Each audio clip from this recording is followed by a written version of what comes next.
Mr. Riggy, and take this to the bank and take $1 million with it. Amempeleka President William Ruto mbio. Mlipangia mimi pahali nitatembea na bibi yangu nikiwa kwa ofisi. Sasa nimetoka. Sasa mimi nikitembea na bibi yangu, what is your problem? Sana.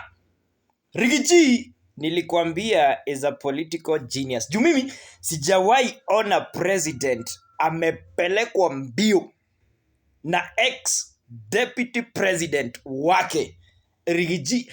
Hadi inafika point Riggy anasema Ruto alikuwa amemwambia kama yeye hana bibi yake Rachel, yeye azionekane na bibi yake Pastor Dorothy. Sasa mimi najaribu kujiuliza, what does Riggy mean anaposema president alikuwa amesema kama hana bibi nisikuwe na bibi? To the point anasema pia nikaamua kuambia president kama bibi yangu anaambiwa aende juu yako hayuko, pia aida aambiwa aende.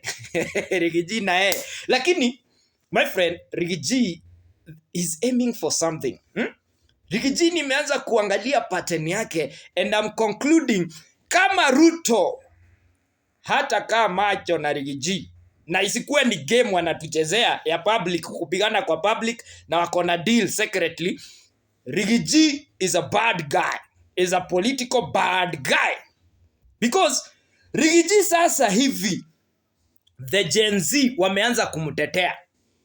The Gen Z all over the country wanasema Riggy he's gonna atatuondolea Ruto on our behalf.